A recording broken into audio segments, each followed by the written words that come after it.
அட பாவிங்களா, படத்துல என்னடா பண்ணி வச்சிருக்கீங்க அப்படிங்கிற மாதிரி டைரக்டர் பாண்டியராஜ் இயக்கத்துல இப்போ ரீசெண்டா வெளியான தலைவன் தலைவி அப்படிங்கிற படத்தை பத்தி தான் பார்க்க போறோம். இந்த படத்துல எக்கச்சக்கமான ஆக்டர்ஸ் வந்து நடிச்சிருக்காங்க. விஜய் சேதுபதி, நித்யா மேனன், யோகி பாபு, ரோஷினி ஹரிப்பிரியன், தீபா சங்கர், மைனா நந்தினி, செம்பியன் வினோத் ஜோஸ், காளி வெங்கட், சரவணன், ஆர்.கே. சுரேஷ், அதாவது ரோலெக்ஸ்னு ஒரு ரவுடி இருப்பார் பாத்தீங்களா, அவர் தான் அது, அருள்தாஸ், சென்ட்ராயன், ஜானகி சுரேஷ், வினோத் ஷாகர், இன்னும் எக்கச்சக்கமான பேர் இருக்காங்க. அதெல்லாம் இந்த ஒரு வீடியோல என்னால சொல்லி முடிக்க முடியாது. படத்தோட கதைக்கு வருவோம். படம் ஆரம்பத்துல ஹீரோவோட குலதெய்வம் கோயிலுக்கு ஹீரோயின் அவங்க குழந்தைய கூட்டிக்கிட்டு மொட்டை அடிக்கிறதுக்காக போறாங்க.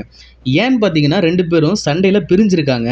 அங்க போன உடனே சில பிரச்சனைகள் அங்கிருந்து ஸ்டார்ட் ஆகுது. எப்படி என்னை விட்டுட்டு நீங்க மொட்டை அடிக்கலாம் அப்படிங்கிற மாதிரி வந்து ஹீரோ பிரச்சனை பண்றாரு. இப்போ இவங்க 2 பேருக்குள்ள இருக்க பிரச்சனையை தீக்கிறதுக்காக, அந்த சண்டையை விளக்குறதுக்காக, இப்போ நான் முன்னாடி சொன்ன அந்த கேரக்டர், ஒட்டுமொத்த கேரக்டரும் அந்த கோயிலுக்கு வராங்க. ஸோ இதுதான் இந்த படத்தோடைய கான்செப்ட்னு வச்சுக்கலாம். இந்த படத்தோடைய ஸ்கிரிப்டை ஒன்லைன்ல சொல்லணும் அப்படின்னா, ஹஸ்பண்ட் அண்ட் ஒய்ஃபுக்குள்ள இருக்கக்கூடிய பிரச்சனை, ஸோ அதை வந்து எவ்வளோ பேர் இதுல இன்வால்வ் ஆகுறாங்க, அதனால என்ன ஆகுது அப்படிங்கிற மாதிரி தான் காமிச்சிருக்காங்க. ஹீரோ வந்து ஹீரோயினியை பொண்ணு பார்க்கறதுக்கு போறாரு. அவங்க 2 பேருக்கும் பிடிச்சு போயிடுது. குடும்பத்திலையும் ஒத்துக்கிறாங்க. ஆனா கொஞ்ச நாள் போகும்போது ஹீரோ கொஞ்சம் ரவுடி அப்படிங்கிறதுனால, ஹீரோவோட குடும்பமும் ரவுடி அப்படிங்கிறதுனால அவங்க வந்து கல்யாணத்துக்கு மறுக்கிறாங்க பொண்ணு வீட்டுல இருந்து. இதுக்கு இடையில ஹீரோயினியும் ஹீரோவும் லவ் பண்ற ஆரம்பிச்சிடுறாங்க. அதனால இப்ப பொண்ணு வீட்டுல ஒத்துக்கல அப்படிங்கிறதுனால ஹீரோயின் வந்து வீட்டை விட்டு ஓடி வந்து ஹீரோவை கல்யாணம் பண்ணிக்கிறாங்க. ஆனா நாள் ஆக ஆக ஹீரோவுக்கும் ஹீரோயினுக்கும் அடிக்கடி பிரச்சனை வர்றதுனால ஹீரோயின் வந்து கோச்சுக்கிட்டு அவங்க அப்பா அம்மா வீட்டுக்கு வந்துடுறாங்க.